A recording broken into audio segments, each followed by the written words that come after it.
welcome everyone. We appreciate you taking the time. We have a great panel here today to discuss banking on bots, or what financial institutions are doing in conversational AI, chatbots, voice assistants, IVR. We have a great lineup of panelists, including Cahal, the CEO of ServisBot, Haritha, a senior product manager at Wells Fargo, and Vinita, the business development lead for conversational AI at Deloitte. So I just want to give everyone a chance to do quick intros, and perhaps we can start with Cahal. Hey everybody, thanks Artie. My name is Cahal McGloin. I'm founder and CEO of ServisBot. We're a partner with AWS in the conversational AI practice, and we offer a platform that does multi-bot orchestration. So think about building multiple bots and then orchestrating them all as a single conversation to the customer. Delighted to be here today, Artie. Thanks. Thanks. And how about Haritha? Hi, everyone. My name is Haritha Devarajan. I'm a senior product manager here at Wells Fargo. I am working on our new virtual assistant, Fargo, which will be launching later this year, and excited to be here. And Vinita? Sure. Thanks so much, Artie, for having me. Hi, everyone. I'm Vinita Kumar. I lead business development for the conversational AI practice at Deloitte, which means that I help our clients get started on or refine their conversational AI journeys.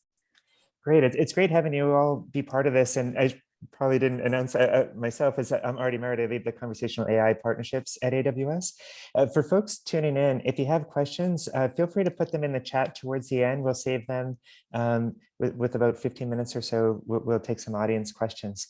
But once again, I appreciate everyone being part of this. And just to get started, perhaps with the panelists, we can discuss why are financial institutions building conversational AI, chatbots, voice assistants, or IVR? What are some of the reasons they're doing this? And perhaps I can start with Cahal.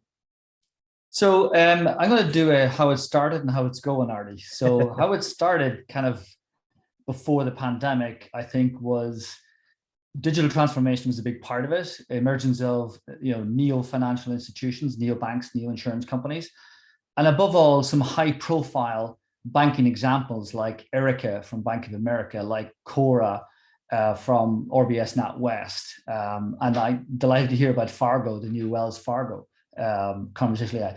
I think that's how it started, high profile, and it was all about providing personal financial services. It was all about personalization and being able to answer. I think the last 2 years, we've seen it morph and change a little in terms of why they're implementing it. A lot of financial institutions are under service delivery pressure, so customer service pressures in their in their customer service organizations. And I think now we're seeing a lot of implementation around how can this help me get back to normal service levels in my contact center? How can I automate? How can I deflect calls, deflect chats, contain them? And we're seeing a lot of automation emerge. So I think the premise originally was these high profile projects and the future of how conversational AI. I think we've morphed into providing real tactical assistance in serving service level problems and helping organizations get back to normal. That's great. Haritha, what are you seeing at Wells Fargo for? I agree. I think, Wells Fargo is a 170-year-old bank. We were originally looking at it from like a digital transformation. We want to keep up with the times, but I think it's more now with COVID, it's a lot about customer retention and customer satisfaction, right? Chatbots are allowing, and virtual assistants are allowing us to meet our customers where they are, provide them with the information that they need. And as well as employee satisfaction, it's definitely helping with call times and queues and things like that. So I agree with you. And Vinita, how about yourself? Yeah, I would say that after COVID, and I love, Kyle, how you talked about like how it started and how it's going. I would say like right in between there, like when our phones started ringing, was how do we handle this influx of calls without people in the contact center? So I think PPP, like loan questions, all of those things really drove up scale without enough bodies in the seats to be able to answer those calls. And so it's a bit of, it's a very specific use case, but I would say that from my perspective anyway, is kind of what started to tip the scale to now making this part of a standard digital transformation effort or an AI platform, or even, as companies are implementing cloud, where do I get the business value from these types of technology implementations? Definitely. It's interesting how you all brought up the COVID too, the impact that how that helped accelerate, whether it's a social distancing or stay at home. But then when you brought up the PPP loan, I remember going through that process too, like a whole slew of additional questions come up because of COVID. One thing Harithi mentioned that I thought that was interesting is about meeting the customers where they are. So it's not just about the reducing cost and call deflection, but the customer experience. So I'm curious how that plays in Wells Fargo. And sometimes you hear, like, even internationally, people use different channels like WhatsApp or WeChat or that. So curious how the customer experience plays in. Sure. So we're constantly innovating. We're constantly piloting different things. We've piloted, a messaging chatbot, where we could just kind of like text message versus, having it on our app and things like that. So what we want is for customers to find the information that they need right away. We are launching our newly redesigned mobile app as well. So that's going to help us with the chatbot's going to help us with helping customers navigate and find what they're looking for. And so this seemed like the best option for us, although we were extending, our customer support times, hours of operation. And this allows us to be present, omnipresent, right? 24/7. We can support them where they need. And as Cahal mentioned, Erica is already out there. There's a number of different financial bots that are already out there. This is something that customers are looking for. It's kind of becoming kind of like the standard of what they're looking for. So I think it's so interesting what you said, Haritha, about the 24-hour, the omnipresent support. We actually do a survey of contact center leaders, and this last year, like when we collected the data, was just before, right? It was actually during COVID, and when the results were published, were I think about last summer. Sorry, and one of the things that came out of the survey and our perspective on it is. It used to be about every channel, and now it's about the right channel and figuring out how do we get that, make sure that a customer feels like this omnipresence, like you can really contact us any which way, but we're really guiding you towards the way that is the most efficient and effective for us to handle that interaction as an organization. And so I think that transition too has been really great. And, the bot provides kind of that handoff and that ability to do some of that orchestration for customers that are seeking all of those different experience types. And the orchestration actually plays quite well into what Cahal's platform. Multi-bot. It's interesting, the perspective. So we, we're a company based both in Ireland and here, so we have a sort of a European perspective. It's interesting to see the regional differences in terms of meeting customers where they're at. We definitely see, for example, in Latin America or in Asia Pac, WhatsApp as a dominant sort of channel, and they're willing to do. But actually, to Vanita's point, I actually think the banks by their nature are very conservative. And so they're directing them to the place where they can control security in particular.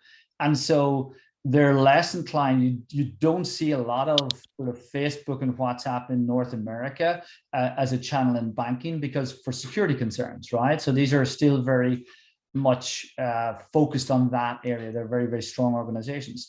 So we see a lot of mobile, obviously, is the predominant channel through which people connect with their banks. Certainly in Europe, I would say North America is the same. And so you see them being pushed into the mobile app to engage in that channel rather than into a Facebook Messenger or into a WhatsApp or other channel. So I think we're going to see regional differences. That's not going to change. And it's all about how comfortable, the organizations are in allowing customers to communicate through these new channels. I mean, Twitter is a really good example. Twitter's been around as a communication channel for a long time. But if you look at the banks in the UK, it's a channel of last resort. It is staffed as a channel of last resort. If you cannot connect with your bank and you go into a social media channel and say something in there, it's staffed to move you out of the public channel into the DM and handle that. It's not designed for it to be a public channel through which to communicate. So I think we'll see the same in sort of Facebook and WhatsApp a little bit. more damage control, I guess. Damage control, yeah. And I think it's a great point that you brought up about fraud and security. I think, chatbots also help us, right? Financial fraud is on the rise at the moment. So having it within your app, it's like provides that additional layer of security. So, they know once they're logged in and they're talking, they're getting the right information rather than just Googling and clicking whatever. So I think that's a good point as well. Yeah, the security aspects really interesting. The other part of this is we were talking about the different channels. There's even the multimodal experiences, and perhaps Vinita, some of the examples I've seen from Deloitte have been really impressive. The multimodal solutions that you've all built. How are you seeing that play out in banking? Yeah, so I would say two things. Number one, I agree with what everyone has been saying about the security piece and the conservative nature of banks, and really the financial institutions that I spend time with and have spent time with over the last several years. There's absolutely a security perspective that the company brings, but then there's also a trust perspective that our customers bring to each of those interactions. And so as we think about some of the conversations that you may be having with your bank, whether it's chat, or voice, or moving to the desktop, how do you switch content, or how do you switch kind of state while keeping the conversation together and also keeping in mind some of those security parameters? So for example, you might start a conversation with a virtual assistant in your car, and then you arrive to wherever you're going. For me, it's usually Target. So I start the conversation. I don't want to be having a conversation with my virtual banker in Target anymore. So now how do I switch now to a chat where I'm continuing that conversation? And then, oh, shoot, I need to look something up, and I get back in front of my desktop when I run my quick errand and I've gotten home. And so that ability to provide, I think, all of those omni channels while maintaining state is one, a customer convenience. But then it's two, also really important from a security perspective, because there are going to be certain channels that I'm not as comfortable communicating in. And does the technology enable me to continue that conversation in a way that makes me feel comfortable? What's a good point for, do you all see different use cases per the channel? Cathal, you mentioned the Facebook Messenger. Some, all that data is going to end up passing through Facebook in some way. So are there different use cases based on the channel?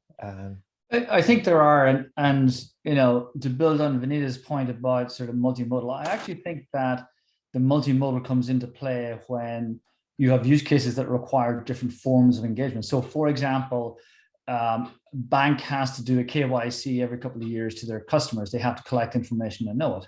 Now, we've got a number of use cases around chasing customers for documents. And so that's a good example of how you can send a bot directly to their device, either via WhatsApp or via SMS, where they can engage then and upload documents through that sort of channel, right?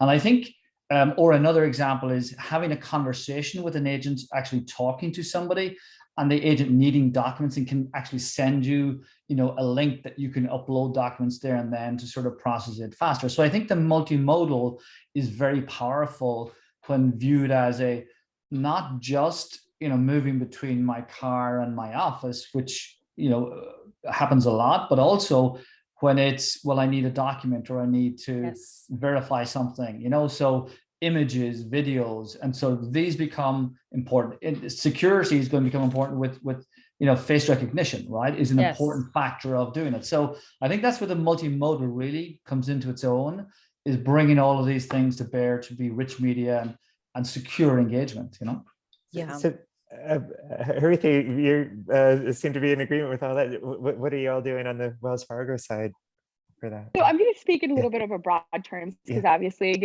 we're still waiting to launch, but multimodal is extremely important for us, right? There's levels of support that you're looking for, and that's kind of what we're looking at multimodal, right? Starting possibly with just chatting with a bot or messaging a bot, and then, depending on the seriousness of the issue, or depending on just your personal preference, you may want to escalate to a live agent or the IVR. And so what we appreciate about conversational AI is that the information travels, right? So as a live agent comes in or an IVR agent comes in, they're going to get that context of why the customer had originally started chatting, and that kind of helps us with providing a personalized experience. So I think that's kind of what we're looking at for us. We're just always trying to just put the customer at our forefront and just making sure that they know we value them. We're going to support them however we can. That's fair. And I like some of the things you're all mentioning too, like using the channels, applying additional AI, like the document recognition or say image recognition for uploading those docs and all. And I've seen the examples of like taking the information out of the driver's license or an existing policy to help build a new policy. We're talking about providing this better customer experience. I'm just curious if any of you are doing anything to like almost like CSAT scores or anything to gather feedback if this is working or if customers are finding it more effective. Yeah. We're definitely sending out CSAT scores, right? We do quarterly, surveys. We do just user testing continuously. We do our net promoter scores as well for our customer service support teams. And the other thing that we're looking at, one thing is that we do get a ton of emails. Customers love to send us comments, whether it's on Twitter, whether it's on emails, just letting us know how we can improve or what what pain points they're seeing. So that's kind of how we found a lot of our use cases, just taking a look originally at CSAT scores and so forth. We have a solution already that we've developed, heartbeat.ai solution. That's kind of the platform that we have, used at the heart of a lot of our different automation and AI solutions. And I would say for conversational AI, one of the really big things that we look at is containment. It's very, that to me, before you get to the CSAT or the NPS, it's like, does the customer stay in the channel? Can you contain them in the channel that you want them to be in or that they came in on, as in, did the virtual assistant answer their question? And so containment to us becomes a little bit of the precursor to those other scores that Haritha was talking about. And I think that becomes a bit of a guiding light too, to say, okay, what may need to change about the conversational design or the channel that we push this person into based on the reason why they're calling or chatting to the client that we're working with. And so for us, containment is an early sign of that customer satisfaction and one of several dimensions that we think about in our Heartbeat solution. Yeah, fair enough. How about Kyle, any other sort of that customer satisfaction ratings that you look at? Or? I think one of the nice things that conversational AI brings is the ability to change how you monitor customer sat, because we talk about surveys and net promoter scores and things that are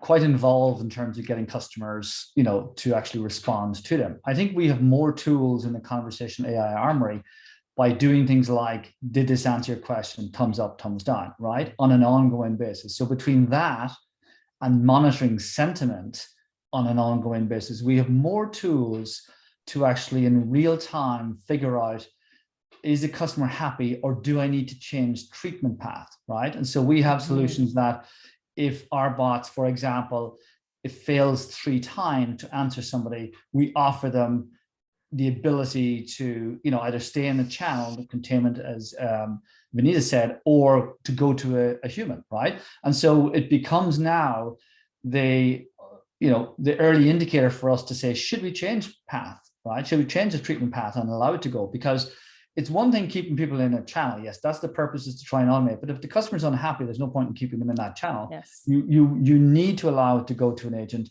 and you need to do it seamlessly so that it's like the bot is concerned that the person isn't getting there, and the bot is deciding, hey, I just can't answer this anymore. I can't help you. Let me get somebody to help you. And I think that creates a much better customer experience, and people they'll stay with it, I think, more than they would have ordinarily.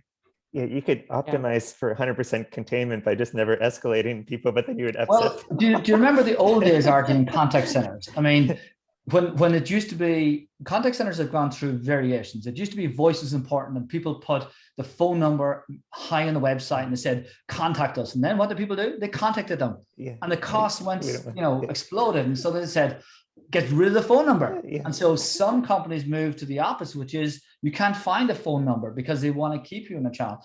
I think good service, and banks traditionally have, been responsive about service. I think it's a blend of them. You've got to allow a human to talk to a human when necessary. You've got to try and keep your costs under control by introducing automation. Yeah, definitely. And the other thing I like, I used to say this too, is because it's conversation, it's a great way to get feedback right there in the channel, like you're talking about, like ask them, what did you think of that? But, and then look to see how they responded and make choices. But one thing we maybe skipped over a little bit is just the actual use cases themselves. Like what are banks really doing with the chatbots and voice assistants? I mean, customer service is one aspect of it, but are there, and Vanita, you talked about the PPP loan getting answers there. Are there particular use cases you think work well, or like transactional use cases useful, or is it retail, commercial, investment?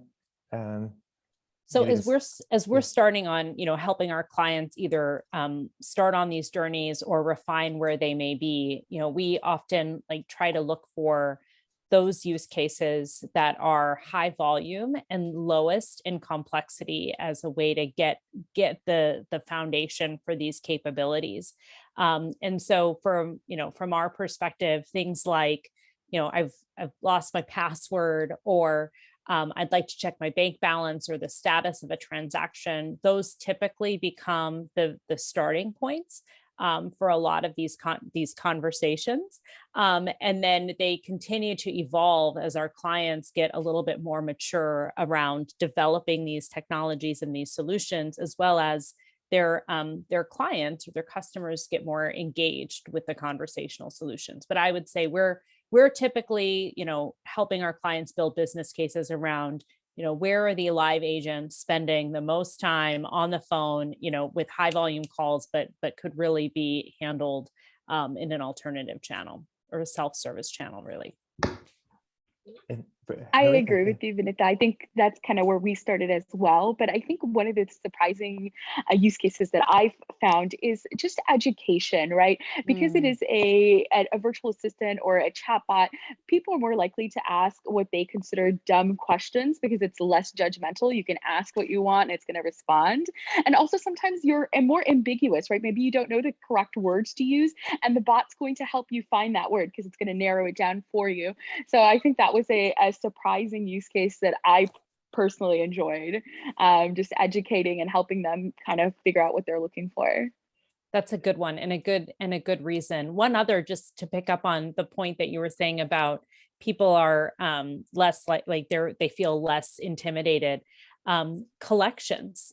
So how do I need to pay my bill, it's late, right? It's a lot easier to call up and tell a bot that your bill is late, or be responsive to a bot that's calling you to tell you that your bill is late, than it is with a human. And so that was another use case that we actually have seen really good success with, is actually the bot is able to collect more because of that human to human interaction is not always optimal there.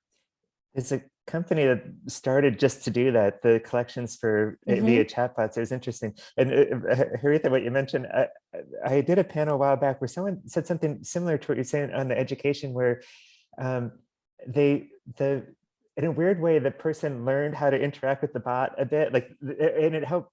It was a little bit of both. Like the person learned how to interact with the bot, and then the product team learning by the way the person kept adjusting their question. It wasn't maybe getting answered correctly, and they adjusted how they wrote and said it, which is kind of neat.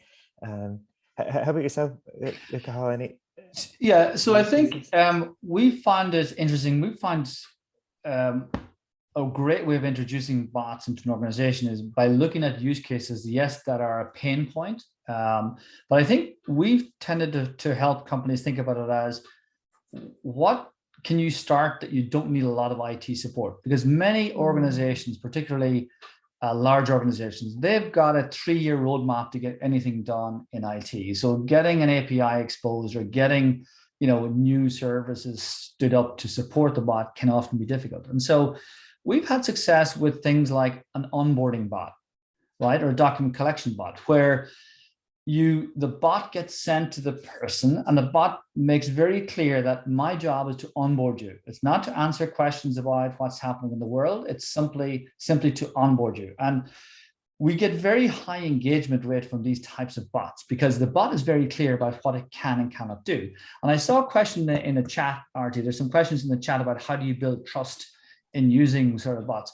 It's actually about setting clear expectations about what it is and it won't do. And so if you do that, and particularly around use cases where, you don't need a lot of, integration to the back end, you can use manual processes or RPA processes to get going. So we have a bank over in Europe, for example, that does, when a second cardholder needs to get verified, because we know who the first cardholder is, we'll send a bot to them and say, I need a copy of, your driver's license and this to satisfy our KYC. Right.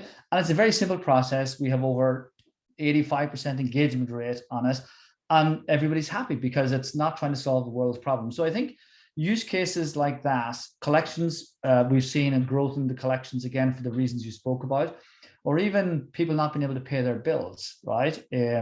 Whether it's their mortgage, we saw a lot of activity in the forbearance market sort of during COVID, right? Where people were struggled to pay their mortgage. These are really good use cases because you're helping the customer, you're setting clear expectations, and you can still rely on some back-end processes to help you integrate it rather than needing everything out of the box, That's fair. These are all great for the best practices too, especially you talked about setting expectations for what the bot can do and building trust. Perhaps. And then there's a bit of the education aspect too. So maybe we could start with Haritha with this one. How are you educating folks that the bot exists, like that there is an option to use a chatbot? So we do, in the past, we've just done a couple of different pilots. We do kind of like a rollout, and then it's also using our customer service reps. They do try to mention, hey, we do, for some of these types of questions, you may look at the bot. For Fargo, obviously, there's a larger marketing strategy going on, as our CEO will be talking about it, and multiple people will be talking about it, and then we're going to highlight it within the app as well. So that's kind of some of the things that we're hoping to do. So that's kind of what we're looking at.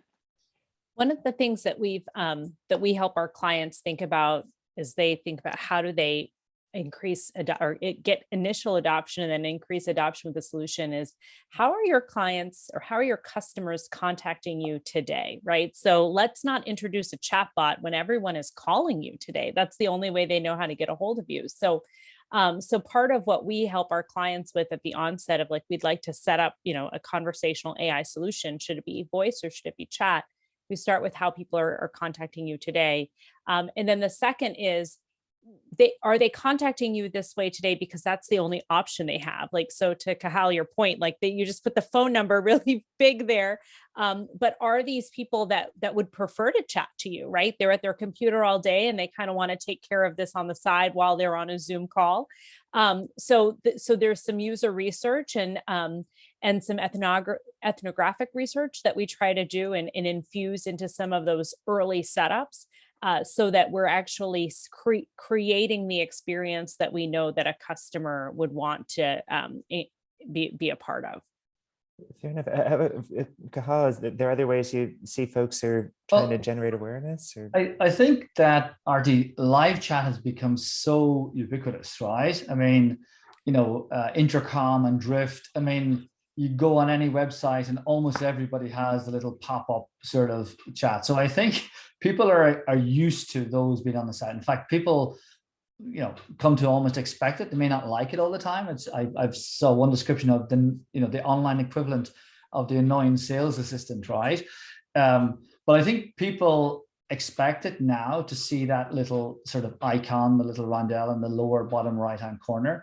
So I think it's easy enough to do. I think the big difference is whether you're coming in from the mobile side or are you coming in from the website? And time of day, are you coming in on a work computer? Are you coming in on, but I think it's becoming easier to find it. I think the challenge going forward is, how do you not overload the customer with all these things? How do you make it, that you're not pushing into their face to say, use this, but rather you allow them to do what they need to do. And only when they can't maybe make progress that you make something appear. So for example, we have the ability with our bots to monitor what the users are doing on the website. And so the bot will only insert itself if you've tried several times, maybe you're on the same page to do something like a quotation engine or a mortgage application, right? So there's ways, I think, and I think we'll have to get better so we don't overload people with all these, hey, I want to help, I want to help, I want to help, it's AI, it's AI. I think we'll have to get better at not poking our nose in too early and actually, being there and making them know we're available when they want and not pushing ourselves on them. It goes back to, I think, folks who've been saying about it being available on the channels that users or customers prefer to interact. And I do like that use case you mentioned, that proactive monitoring the usage behavior and trying to help them get past maybe an area where they're stuck. There's one area I'm just curious if you have thoughts on, because we talked a bit about some of these things being maybe sensitive topics, even like the collections and all, but how do you see like personality and empathy playing into these experiences? And maybe I can start with you, Cathal. Yeah. So that's very interesting, because we're working with one of our large customers here in North America, and we started with getting the transactions right and getting the bot to be able to do things. But now they're maturing as an organization to the point that that's the thing they brought up, Artie. How do we make this more personal? How do we make it more human? And a lot of that has to do with the language that you use. And if you're in the financial services industry, in any way, shape, or form, all of this language will generally have been passed through a lawyer at some point, right? And the lawyers are going to make sure that, if the bot is responding, it can only say this and not this. And so it has to sound like a robot. Correct. But they're doing it for legal reasons, particularly if you're dealing with collections or forbearance or, anything to do with terms and conditions, right? So I think we'll start to see organizations get more flexible with the language they use, because that's a big part of it. I think treatment paths are a way to actually differentiate, right? So I don't treat everybody the same way if they have a different problem.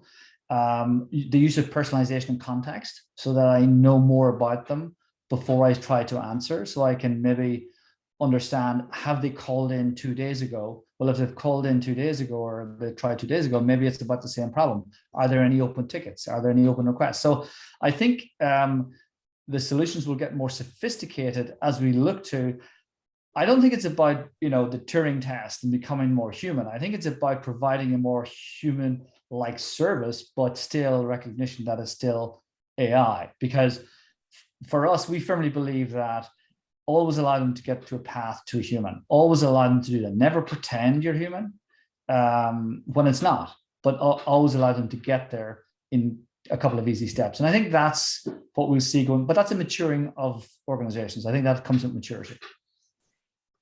I agree, Cathal. Oh, go ahead, Haritha. Yeah. No, go ahead with that. I was just gonna, agree, Cathal, with what you said. And in fact, some of our botsonality research has indicated that it's important, and I think you mentioned this earlier, right, to set the expectation up front. Hi, I'm a virtual assistant, and not try to be human. That actually creeps people out. Set the right expectation, but and then make sure that kind of, if you're a funny company, right, like you've got a little, like you're a quirkier, you're like, that kind of shows up in how the bot interacts. Yeah. So some of those nuances I think are important to companies that are going to deploy these types of solutions. But Haritha, you're living it every day. So I agree with you. I think people know, right? They're not, going to be just looking at the bot thinking they're talking to a human. It's very clear that it's a bot.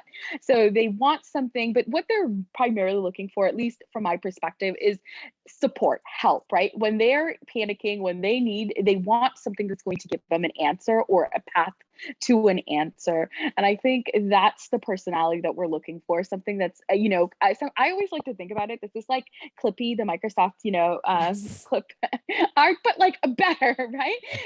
As much as people were like, hate it, I used to love it as a child when I was first learning Word, right? It used to give you answers, it'll pull up the FAQ. It was like, it wasn't great, but it felt like it was on my side, right? So we want that. We want a little buddy.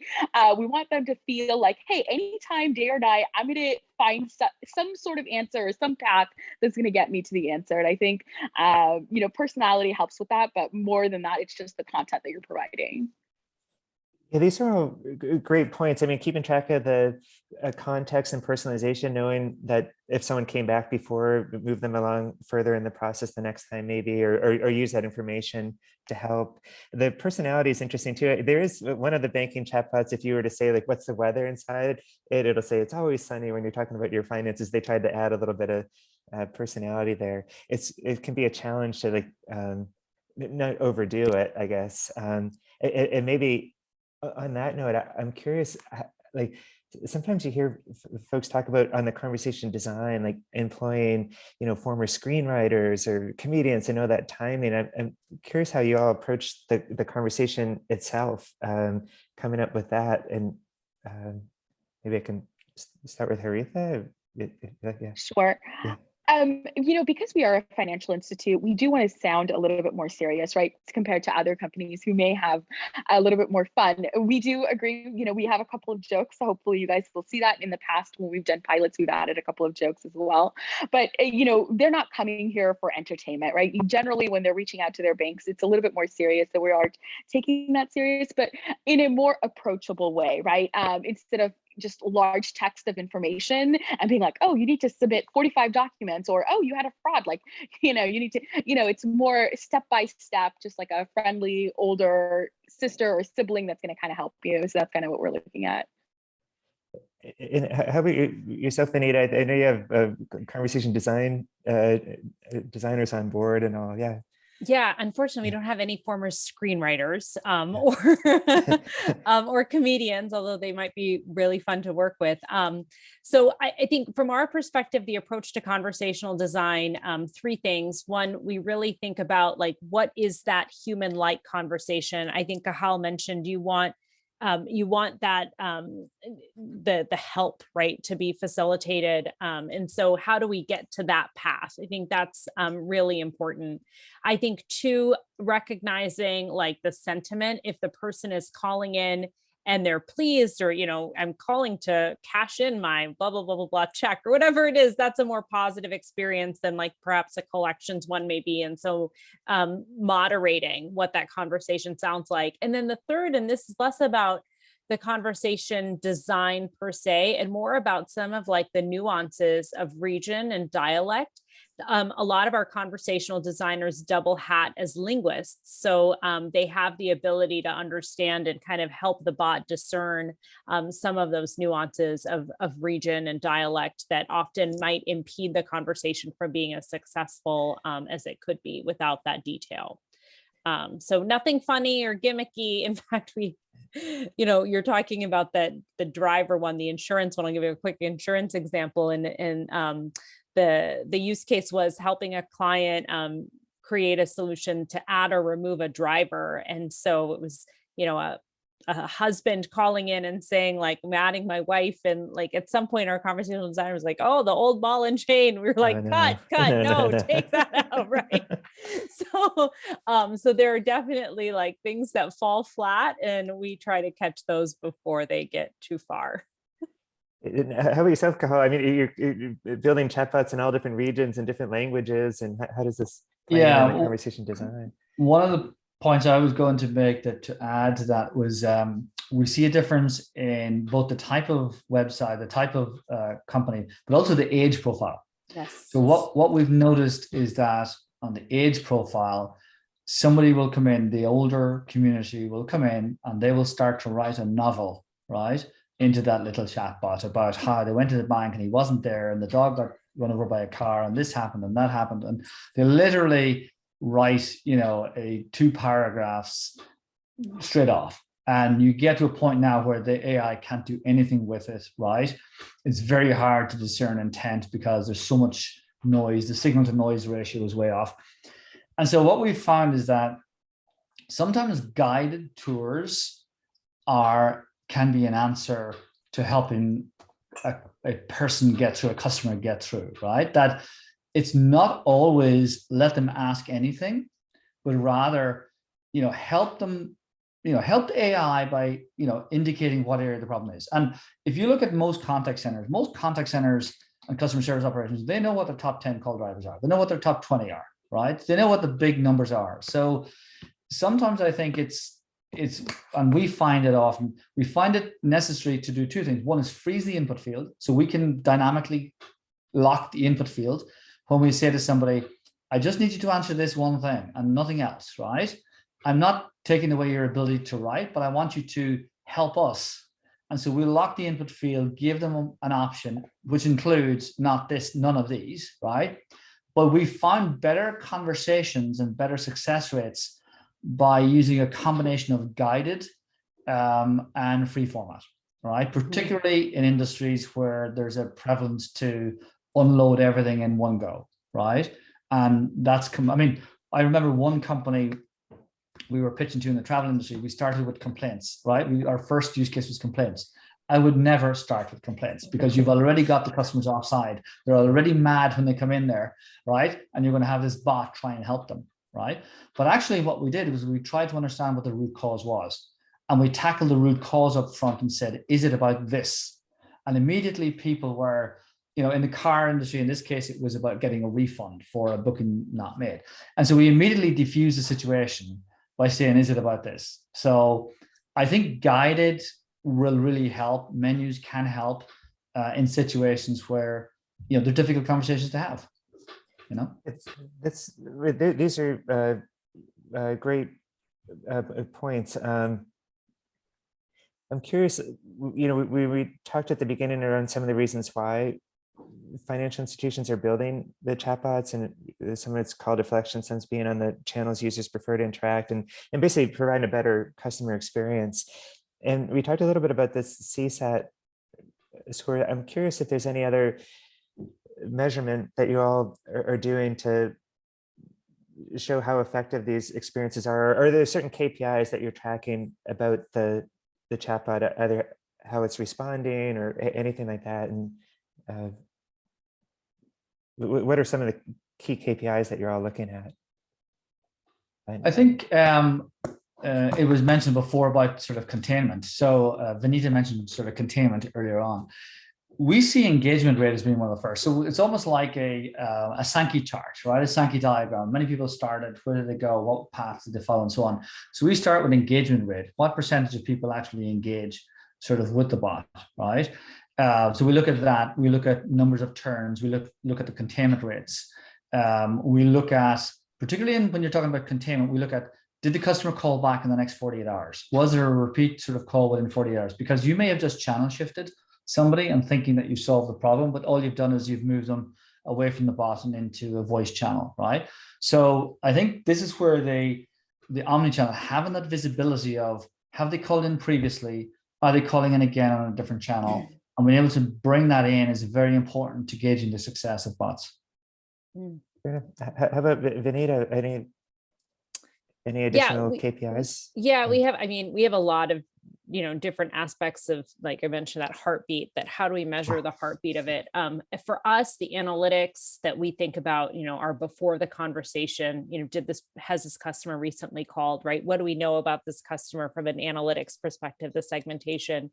What are we able to gather during the conversation? A lot of that is sentiment based.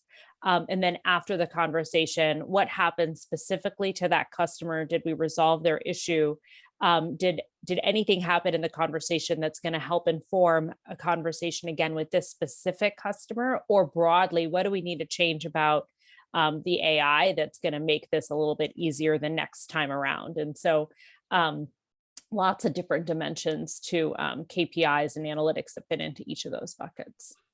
Fair enough. Haritha, any additional ones that you are tracking? Or sure, you guys have really covered most of the bigger ones, but something that we're I think banks look at is also just like navigation, right? And chatbots are used as a navigation tool, just trying to see how many people are clicking on the links, getting to that page, and then are they subsequently restarting a conversation with the bot because maybe they don't know what to do once they're there.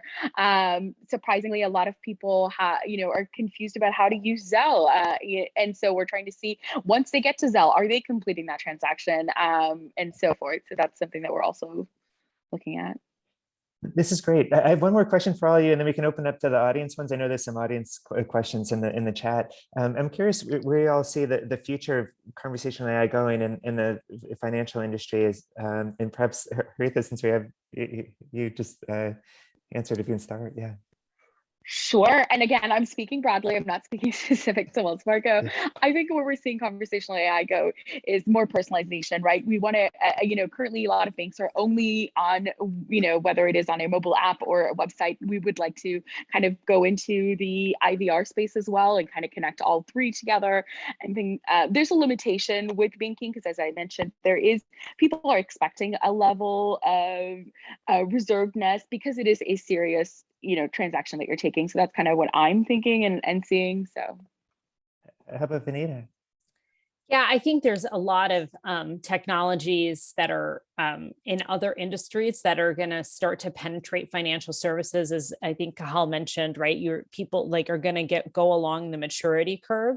And so from my perspective, I think these interactions are going to become more realistic. They may not become, more like you're talking to a human with like voice tuning and things, but I do think things like avatars and things like that are going to start to become a little bit more in the fray here.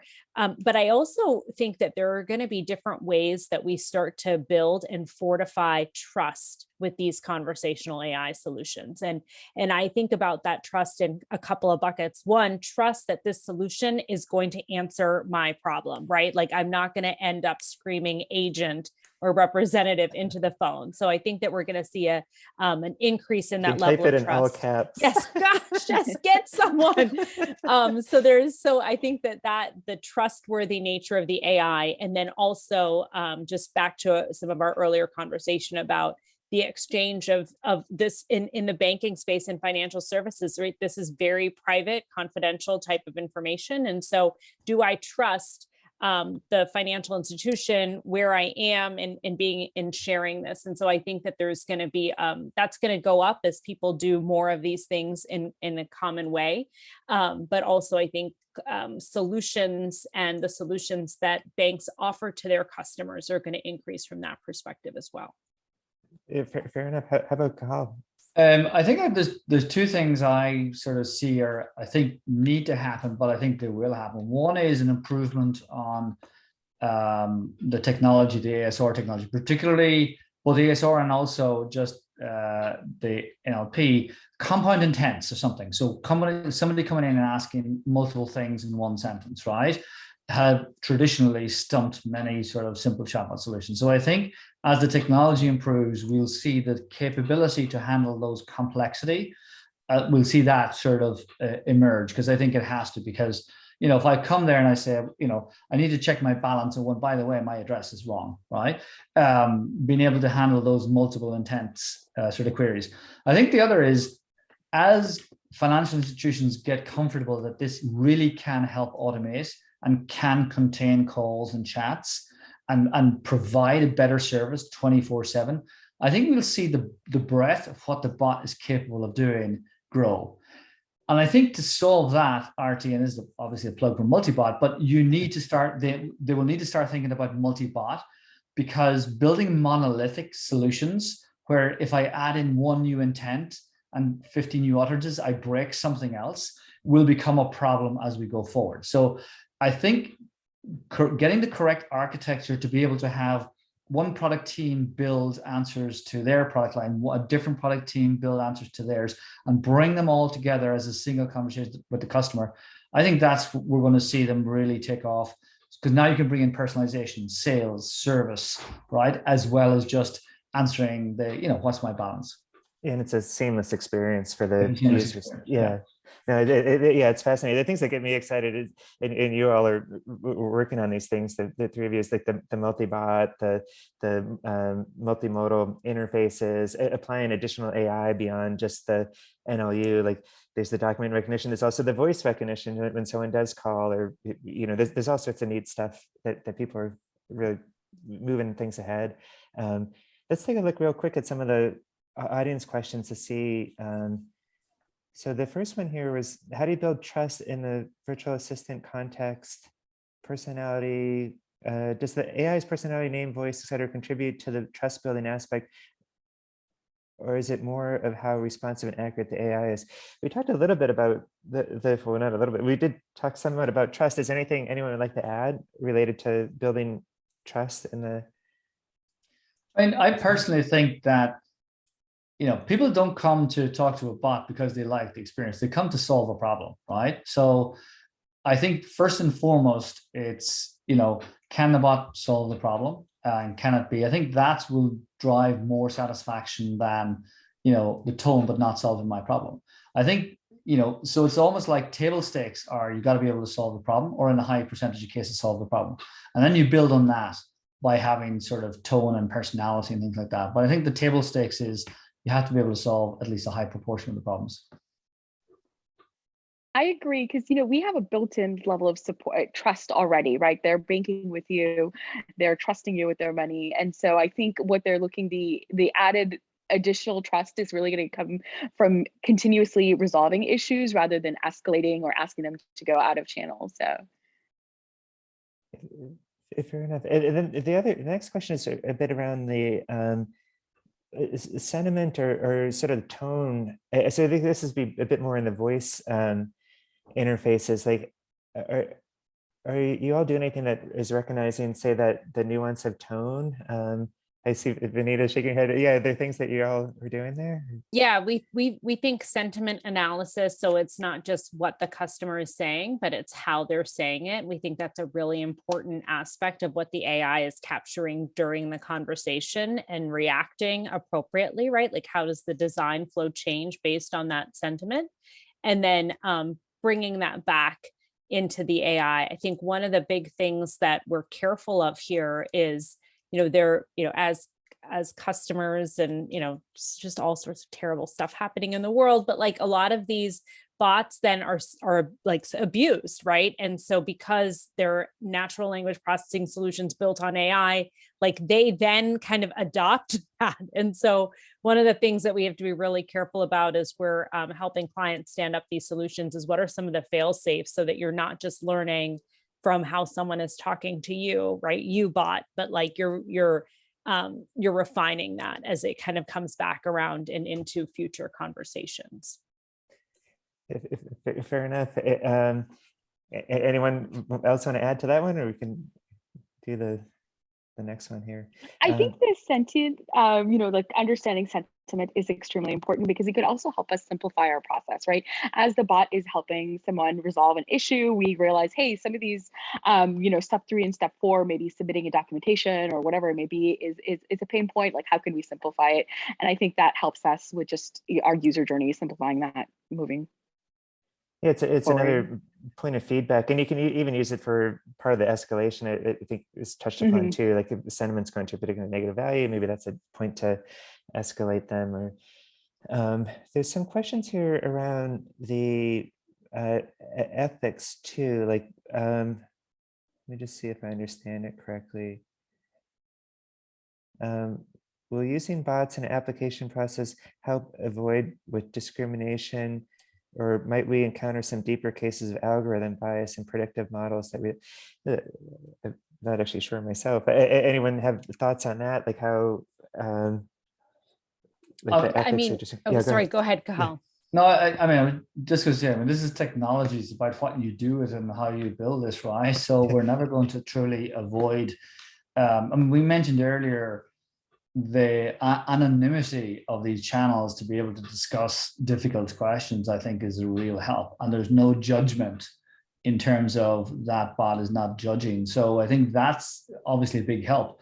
But at the end of the day, if in a financial institution, we have different treatment paths for different, customer segments. I mean, that is a form of discrimination that comes, at a design. So I think it's going to be very hard to say bots are going to be the answer to no discrimination, because people are people, right? And then we're going to design these things because of natural biases in. I think accents are a really difficult problem to solve, right? Particularly with voice bots. And so if you go to certain regions of the US, it may look like it's discrimination, but actually it's just a very difficult problem to solve when you've got accents, right? So I think I don't see any easy answer. And like everything, it's a tool, it's technology. It's what we do with it that's going to make the difference, not the technology itself. Fair enough. Anything else anyone wants to add on that one? Or? No, I agree 100%. Okay. So I agree as well, but I think we also have to look about who we're staffing on the project, right? Are we having the right amount of diversity, not diversity, but the right amount of combination of people? Looking at my own team and what we're working on at Wells Fargo, we do see, we have people from different backgrounds, different cultural backgrounds as well. I think that's going to definitely help with your algorithms and looking at pain points. Yeah, those are good points. Well, just on a final note, I appreciate everyone being part of this. I thought maybe you could all share how folks could get in touch with you all, and we'll post this video up as well. So anyone that's attended, we can share out additional information about the panelists, speakers, the video. But before we wrap up, I just want to give everyone a chance to say, like, how can folks learn more about you or your company? And start with Vinita, I guess. Yeah. Sure. Well, www.deloitte.com Yeah. is the best way to learn about Deloitte and our services. And I'm happy to connect with anyone on LinkedIn. Thanks again for all of your time. Thanks. And how about Cahal? Well, there's a reason I wore my t-shirt today, so everyone would know how to spell it. So go to www.ServisBot.com. We'd love to, particularly if it's about multi-bot orchestration, to learn more and understand what that is and how that can solve problems. We'd love to have a discussion with you. So please reach out. Thank you. Harrietha? Yeah. I'm always available on LinkedIn, and you guys know wellsfargo.com is where you can find the most recent and latest news on Wells Fargo. And we look forward to Fargo. We look forward to the launch of Yeah. We're excited.